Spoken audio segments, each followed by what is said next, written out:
नमस्कार मंडळी. आज आपण सार्थ श्रीमद दासबोध दशक 8 त्यातला समास 3 वाचन करणार आहोत, ज्याचं की शीर्षक आहे सूक्ष्म आशंका निरूपण. चला तर मग संकीर्तनाने सुरुवात करूया. जय जय राम कृष्ण हरी, जय जय राम कृष्ण हरी, जय जय राम कृष्ण जय जय राम कृष्ण हरी, जय जय राम कृष्ण जय जय राम कृष्ण हरी, जय जय राम कृष्ण जय जय राम कृष्ण हरी, जय जय राम कृष्ण हरी, जय जय राम कृष्ण हरी. जय योगेश्वर श्री कृष्ण की जय. जय श्री राम, जय श्री राम, जय श्री राम. जय जय रघुवीर समर्थ. चला तर मग सुरुवात करूया. सार्थ श्रीमद दासबोध दशक 8 समास 3 सूक्ष्म आशंका निरूपण. परमार्थाच्या दृष्टीने जगामध्ये माणसांचे वर्ग 2, एक ज्ञानी माणसांचा आणि दुसरा अज्ञानी माणसांचा. ज्ञानी पुरुषांच्या अनुभवाची प्रत निराळी व अज्ञानी पुरुषांच्या अनुभवाची प्रत निराळी असते. ज्ञानदशेत देहबुद्धीचा समूळ नाश होतो आणि एका ब्रह्मस्वरूपाखेरीज दुसरे काही प्रतीतीस येतच नाही. अज्ञानदशेत आत्मबुद्धीचा समूळ लोप होतो आणि दृश्य विश्वाखेरीज दुसरे काही प्रतीतीस येतच नाही. ज्ञानदशेत प्रतिभा विलसते तर अज्ञानदशेत बुद्धी विहार करते. ज्ञानदशेत परमात्म वस्तूंशी तदाकार झाल्याने कोणताही प्रश्न किंवा संशय उरत नाही, पण अज्ञानदशेत दृश्य विश्वाशी वेगळेपणाने व्यवहार होत राहिल्याने पदोपदी प्रश्न व संशय निर्माण होतात. परमात्म स्वरूपाचा साक्षात्कार करून घेणे हा सर्व संशय फिटण्याचा राजमार्ग आहे, पण तो जोपर्यंत पचनी पडत नाही तोपर्यंत बुद्धीच्या भूमिकेवर स्थिर होऊन तर्कशुद्ध विचार करणे फार उपयोगी ठरते. ही दृष्टी ठेवून संतांनी आपले ग्रंथ लिहिले आहेत. संतांच्या ग्रंथांचे सहाय्य घेऊन साधकाने सूक्ष्म विचार केला तर ज्ञानकाला उत्पन्न होण्यास सुलभ जाते आणि ज्ञानानेच अखेर मोक्ष साध्य होतो. प्रस्तुत समासात प्रश्न असा आहे की ब्रह्मज्ञानी पुरुषाला जिकडे तिकडे केवळ ब्रह्मस्वरूपाशिवाय दुसऱ्या कशाची अनुभूती येत नाही. अज्ञानी पुरुषाला त्याच ब्रह्मस्वरूपामध्ये दृश्य जगाची अनुभूती येते. ज्या ब्रह्माच्या आधारावर जगाची प्रतीती येते त्या जगाचे कोणतेही गुणधर्म ब्रह्माच्या ठिकाणी नाहीत. अशा विरुद्ध गुणधर्माचे जग ब्रह्मामध्ये दिसते कसे? या प्रश्नाचे उत्तर असे की ज्ञानी पुरुषाचा अनुभव हाच सर्वस्वी खरा आहे. वेदांतामध्ये यास अजातवाद म्हणतात. अजातवाद हा वाद नसून ब्रह्मज्ञानी पुरुषांचा परमश्रेष्ठ अनुभव आहे. या दृष्टीने जग मुळी निर्माण झालेच नाही. तत्वदृष्ट्या हे मान्य करून देखील अज्ञानी पुरुषांचा जगाबद्दलचा अनुभव नाकारता येत नाही. अज्ञानी माणूस इंद्रियांच्या द्वारा आपली बुद्धी चालवतो आणि जगातील घटनांचा अर्थ लावतो.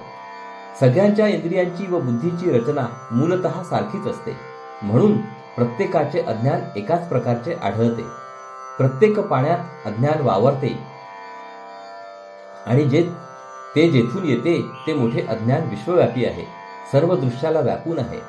खालच्या प्राण्यांमध्ये अज्ञानाचे शुद्ध स्वरूप आढळते तर माणसामध्ये ते ज्ञान मिश्रित असलेले दिसते. मी अज्ञानी आहे, मला ज्ञान हवे, ही जाणीव फक्त माणसातच प्रगटपणे दिसते. अर्थात या दृश्य विश्वाला व्यापणाऱ्या शक्तींमध्ये ज्ञान आणि अज्ञान दोन्हींचे मिश्रण असले पाहिजे. या विलक्षण शक्तीला माया असे म्हणतात. कोणत्याही शक्तीला अधिष्ठान लागते. ज्ञान व अज्ञान हा चेतनाचा अथवा जाणीवेचा गुण आहे, म्हणून सबंध विश्वाला व्यापून असणारी जी चेतना किंवा शुद्ध जाणीव तीच मायेचे अधिष्ठान होय. त्यास ईश्वर म्हणतात. मूळ पुरुष आणि मूळ माया या विश्वाचे मूळ आहे. अज्ञानदशेत माया अनिर्वचनीय, भावरूपा आणि अविद्या पोषक असते. सद्गुरूच्या कृपाछत्राखाली तीच माया ईश्वराची शक्ती म्हणून अनुभवास येते. विद्यापोषक बनून परमार्थ मार्गीचा सारासार विचार उलगडून दाखवते आणि निर्मळ स्फूर्तीची देणगी देते. आणि जीवनमुक्त दशेत निर्गुणाची ओळखण झाल्यावर निश्चळ निवांत स्वरूप स्थिती पचल्यावर ब्रह्मस्वरूपात ती नाहीशी होते. आरंभी अज्ञानदशेत देहबुद्धीने बंधन करणारी माया साधकावस्थेत विवेक वैराग्य प्रदान करणारी ईश्वरी शक्ती होते आणि सिद्धावस्थेमध्ये वंध्यापुत्रावत नाहीशी होते. ज्ञानमय ईश्वराची अहम ही स्फूर्ती माया होय, ती सत्य संकल्प असते. अज्ञानमय जीवाची अहम ही उर्मी अविद्या होय. ती मिथ्या संकल्प असते, सुखदुःखाला कारण होते, अधिक बंधनात गोवते. चला तर मग आता आपण ओवी वाचनास सुरुवात करूया. श्रीराम जय जय रघुवीर समर्थ. परब्रह्म आहे तसेच आहे, त्याच्यात काही उत्पन्न झाले नाही व काही नाश पावले नाही, पण ही झाली ज्ञानाची प्रतीती. अज्ञानी माणसास हे सांगून समाधान होत नाही, म्हणून श्री समर्थ विवर्तवाद समजून देण्यासाठी अनेक दृष्टांत सांगतात. अरे जे झालेची नाही त्याची वार्ता पुससी काही, तथापि सांगो जेणे काही संशय नुरे. अरे जे उत्पन्न झालेच नाही त्या विश्वाबद्दल विवेचन करा असे म्हणतोस, ते कसे करता येईल? तथापि तुझी शंका फिटेल असे काही विवेचन करतो. दोरी करिता भुजंग, जळा करिता तरंग, मार्तंडा करिता चांग, मृगजळ वाहे. दोरीवर सर्पाचा भास होतो, पाण्यावर लाटांचा भास होतो, सूर्यामुळे मृगजळ भासते. कल्पने करिता स्वप्न दिसे, शिंपी करिता रूपे भासे, जळा करिता गारवसे, निमिष एक. कल्पनेने स्वप्न दिसते, शिंपीवर चांदीचा भास होतो, पाण्यावर थोडा वेळ बर्फ जमते.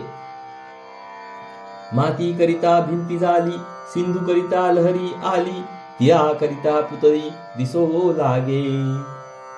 माती असून भिंत भासते, समुद्र असून लाटा भासतात, डोळ्यातील बाहुलीमुळे पदार्थ दिसतो.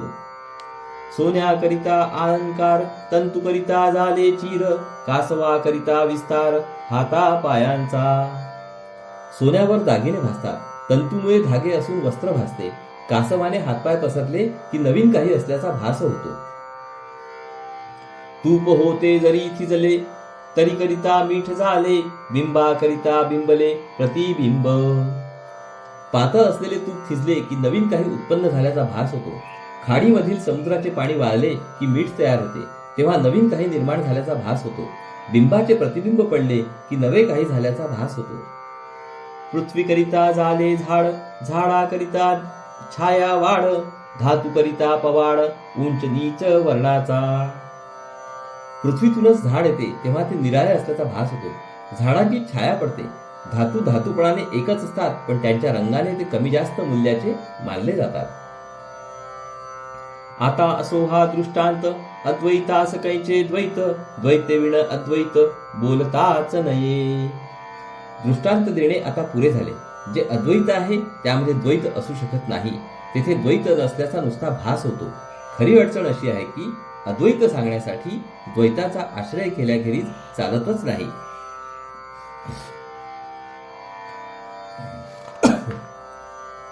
भासा करिता भास भासे, दृश्या करिता अदृश्य दिसे, अदृश्यास उपमानसे, म्हणोनी निरोपम. मूळ पुरुष जो ईश्वर त्याच्या ठिकाणी अनंत शक्ती आहे. मूळ माया ही त्याची शक्तीच आहे. तिचा व्यापार होऊन हे विलक्षण विश्व अवतरते. आपल्यावर अज्ञानाचे आवरण आहे, त्यामुळे जे मुळात नाही ते दिसते. अशा रीतीने भ्रम झाल्याने भ्रमरूप विश्व आपल्याला भासते. दृश्य विश्व आपल्या अनुभवास येते. म्हणून अदृश्य ब्रह्म स्वरूपाचा विचार करता येतो व शोध घेता येतो. खरे म्हणजे अदृश्य स्वरूपाशी साम्य असणारी वस्तूच नाही, यासाठी ती निरुपम आहे. कल्पने विरहित हेत, दृश्या वेगळा दृष्टांत, द्वैता वेगळे द्वैत कैसे झाले.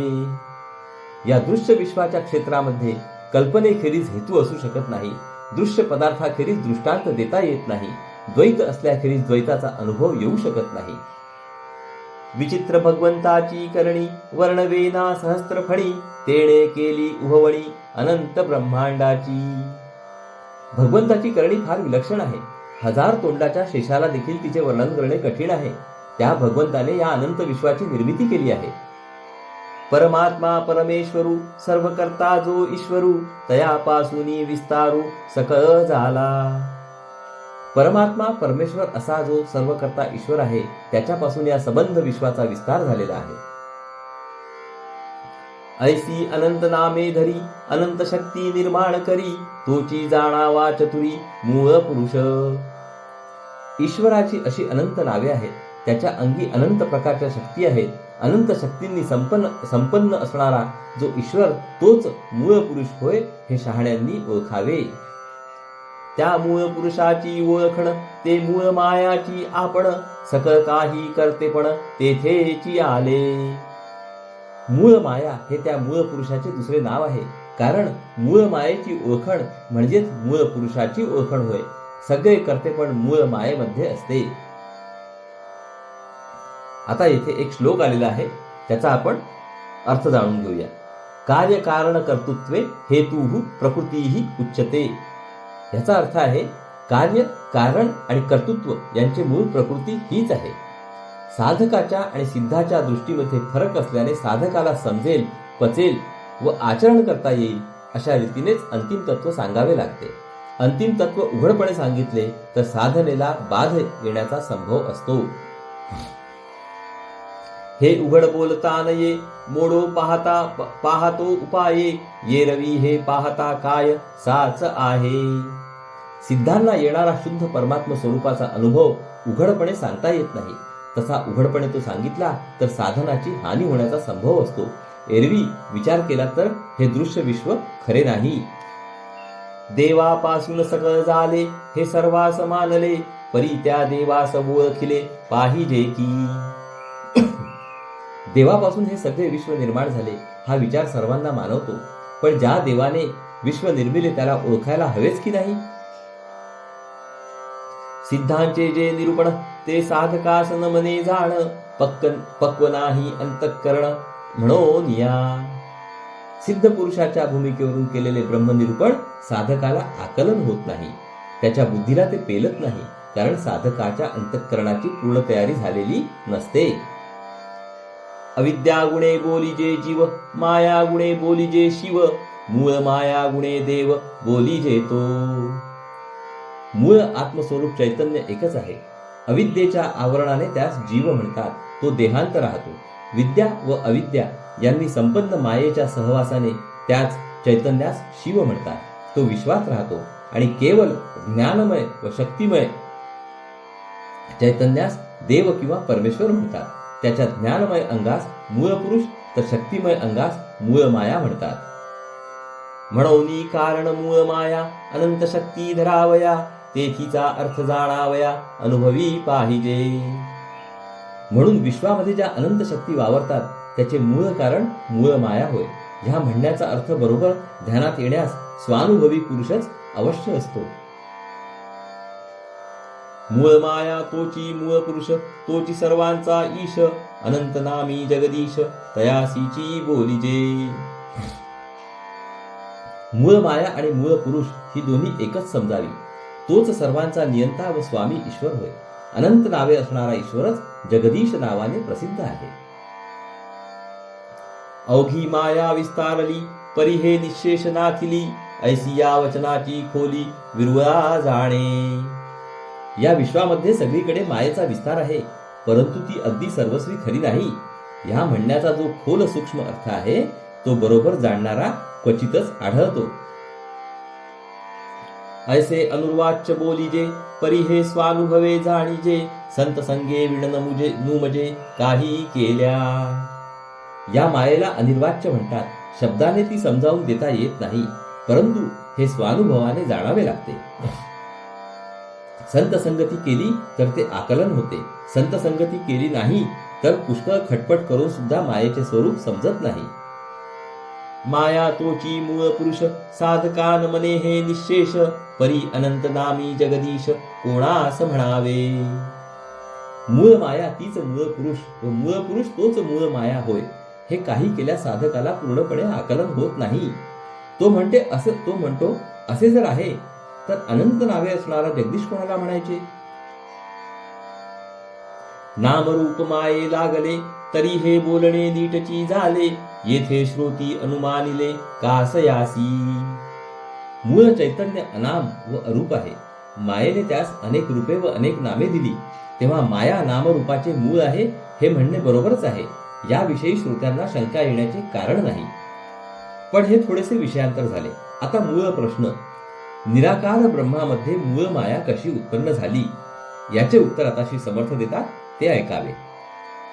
आता असो हे सकळ बोली, मागील आशंका राहिली, निराकारी कैसी झाली मूळ माया. हे अवांतर बोलणे पुष्कळ झाले, ते आता पुरे. मूळ प्रश्न असा की निराकारी मूळ माया कशी झाली. दृष्टीबंधन मिथ्या सकळ, परी तो कैसा झाला खेळ, हेची आता अवघे निवळ करू न दाऊ. नजरबंदीचा खेळ करतात, त्यामध्ये अनेक वस्तू प्रत्यक्ष निर्माण करतात, पण त्या मिथ्या असतात. हे विश्व म्हणजे नजरबंदीचा एक खेळच आहे.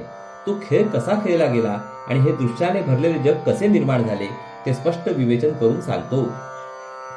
आकाश असता निश्चळ, मध्ये वायू झाला चंचळ, तैसी जाणावी केवळ मूळ माया. आकाश अत्यंत निश्चल आहे, त्यामध्ये चंचल वायू उत्पन्न झाला. हालणारा वायू उत्पन्न झाला तरी आकाश न हालता अगदी जसेच्या तसेच राहते. त्याचप्रमाणे अगदी निराकार व निश्चळ ब्रह्मामध्ये मूळ माया उत्पन्न झाली.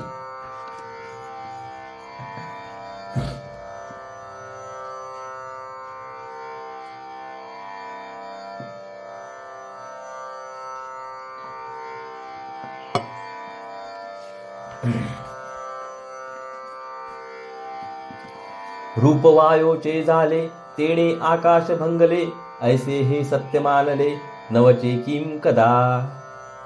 वायू उत्पन्न झाल्याने आकाशाला तडा गेला, आकाश भंगले असे कधीच अनुभवास येत नाही. तैसी मूळ माया झाली आणि निर्गुणता संचली, येणे दृष्टांते तुटली मागील आशंका. त्याचप्रमाणे मूळ माया जरी उत्पन्न झाली तरी परब्रह्माच्या निर्गुणपणामध्ये यत्किंचित देखील भंग होत नाही, ते अगदी जसेच्या तसेच राहते. या दृष्टांताने पहिली शंका निरसन करून घ्यावी. वायू नव्हता पुरातन, तैसी मूळ माया जाण, साच म्हणता पुन्हा लीन हो तसे. वायू हा काही आकाशा इतका पुरातन नाही, त्याचप्रमाणे मूळ माया काही परब्रह्मासारखी सनातन नाही. शिवाय वायू जसा आकाशात लीन होतो त्याचप्रमाणे मूळ माया परब्रह्मामध्ये लीन होऊन जाते. म्हणून उत्पन्न होणारी व लीन होणारी माया संपूर्णपणे खरी नाही. वायो रूपे कैसा आहे, तैसी मूळ माया पाहे, भासे परी तेन लाहे रूप तयेचे. वायूचे रूप कसे आहे पहा. वायू वाहू लागला म्हणजे तो आहे असे भासते, समजते, पण त्यास अमुक असे रूप नाही. त्याचप्रमाणे मूळ माया कर्तृत्वाने आहे असे भासते व समजते, पण तिचे रूप अमुक आहे असे दाखवता येत नाही. वायो सत्य म्हणो जाता, परी तो न ये दाखविता, तयाकडे पाहो जाता धुळीच दिसे. वायू खरा आहे तो दाखवा असे म्हटले तर तो दाखवता येत नाही. त्याला पाहायला गेले तर नुसती धूळ दिसते. तैसी मूळ माया भासे, भासे परी ते न दिसे, पुढे विस्तारली असे माया अविद्या. त्याचप्रमाणे मूळ माया आपले अस्तित्व जाणवते, पण ती आहे असे जाणवून दिसत मात्र नाही. तिला पाहायला गेले तर दृश्य पदार्थाच्या रूपाने माया व अविद्या दिसते. जैसे वायोचे नियोगे, दृश्य उडे गगन मार्गे, मूळ मायेच्या संयोगे तैसे जग. वायूच्या वाहण्याने दृश्य वस्तू आकाशात उडतात, त्याचप्रमाणे मूळ मायेच्या संयोगाने निर्गुण ब्रह्मामध्ये दृश्य जग दिसू लागते. मूळ परब्रह्म अदृश्य, निराकार, निर्गुण आणि सूक्ष्म आहे. त्यातच उत्पन्न झालेली मूळ माया त्याच सद्वस्तूला दृश्य, साकार, सगुण आणि स्थूल पदार्थाच्या रूपांनी दाखवते. गगनी अभाल नाथिले, अकस्मात उद्भवले, मायेचे निगुणे झाले तैसे जग. आकाश स्वच्छ असते, निरभ्र असते, त्यामध्ये एकाएकी ढग येतात. त्याचप्रमाणे मूळ परब्रह्म एकजिनसी निर्मळ असते, त्यामध्ये मायेमुळे दृश्य जगाचा देखावा दिसू लागतो. नाथिलेंची गगन नव्हते, अकस्मात आले तेथे, तैसे दृश्य झाले येथे तैसी या परी. वास्तविक आकाशामध्ये मुळात काहीच नसते, पण मूळ मायेमुळे तेथे दृश्य जग भासते. परी त्या आभाळाकरिता गगनाची गेली निश्चलता, वाटे परी ते तत्वता तैसीच आहे. आकाशात अभ्र आल्यावर त्यामुळे आकाशाची निश्चलता भंगली असे वाटते, परंतु खरे पाहिले तर ती निश्चलता पूर्ववत अभंग असते. तैसे मायेकरिता निर्गुण, वाटे झाले सगुण, परी ते पाहता संपूर्ण जैसे तैसे. त्याचप्रमाणे मूळ माया प्रकट झाल्यावर निर्गुण परब्रह्म सगुण साकार झाल्यासारखे वाटते. परंतु सूक्ष्म दृष्टीने पाहिल्यास परब्रह्म संपूर्णपणे जसेच्या तसेच निर्गुण असते. आभाळ आले आणि गेले तरी गगन ते संचले, तैसे गुणा नाही आले निर्गुण ब्रह्म. आभाळ आले आणि गेले तर आकाश ज्याप्रमाणे जसेच्या तसेच अभंग राहते, त्याचप्रमाणे मायेमुळे दृश्य विश्व आले आणि गेले तरी निर्गुण ब्रह्म सगुण न होता अगदी जसेच्या तसेच राहते. आकाशात दृश्याच्या अनंत घडामोडी घडल्या तरी ते मूळ स्वरूपाहून घसरत नाही, अगदी जसेच्या तसेच अलिप्त राहते. त्याचप्रमाणे दृश्य विश्वाच्या अनंत घडामोडी घडल्या तरी मूळ परमात्मा स्वरूप जसेच्या तसेच अभंग राहते, अलिप्त राहते.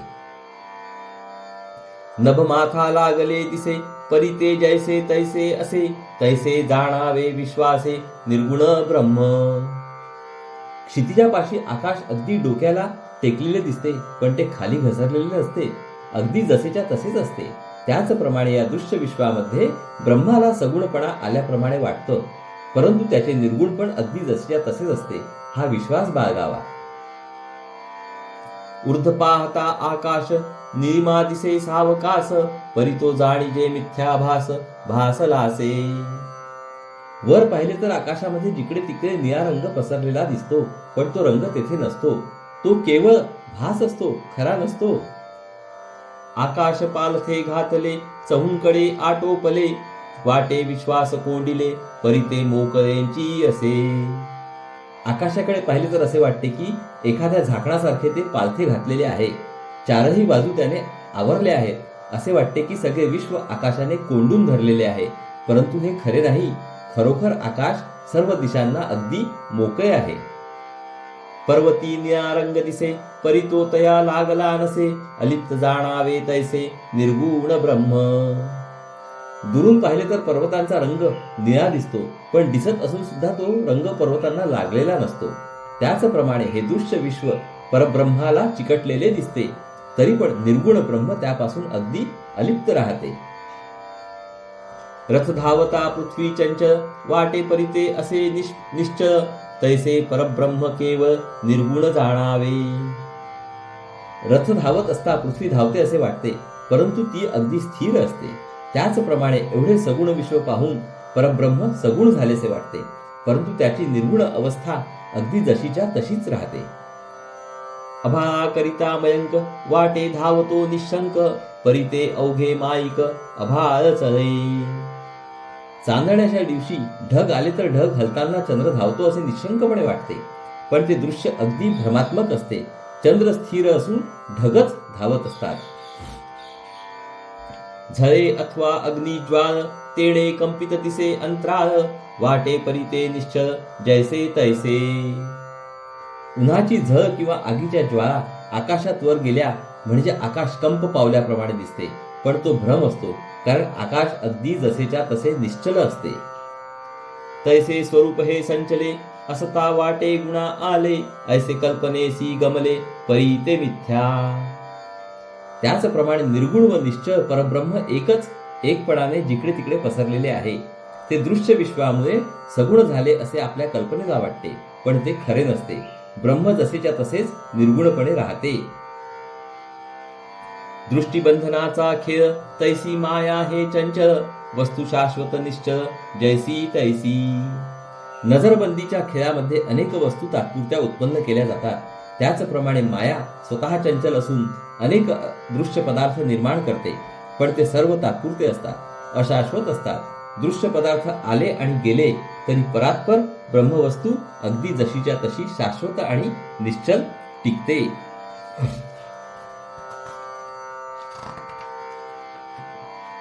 ऐसी वस्तू निरावेव माया दाखवी अवेव, ईचा ऐसाच स्वभाव नाथिलेच हे.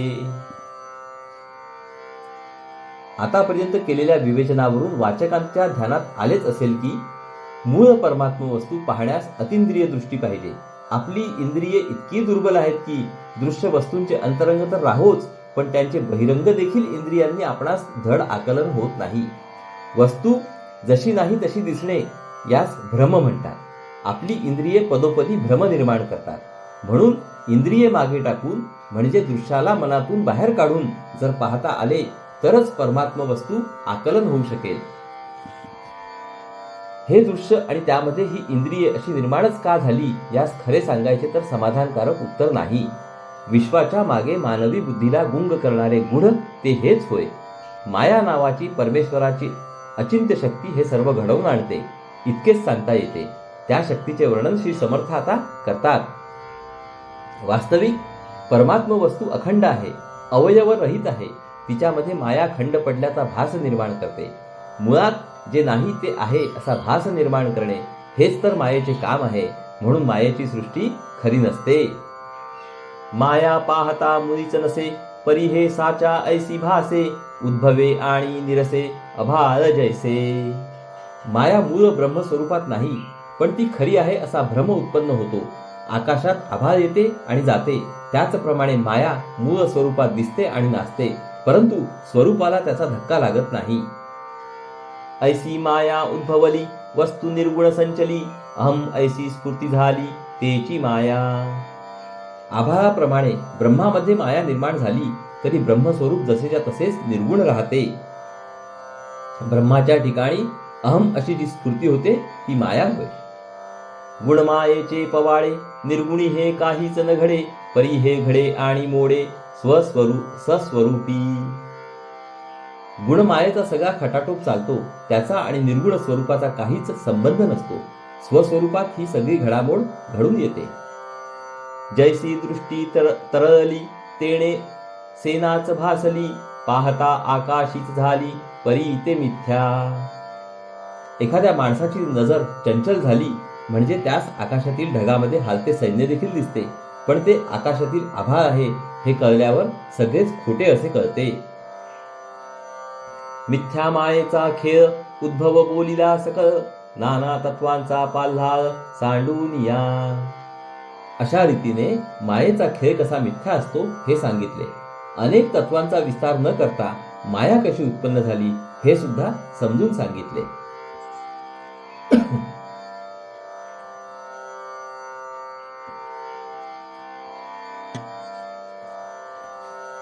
हे विश्व पंचमहाभूतापासून रचलेले आहे.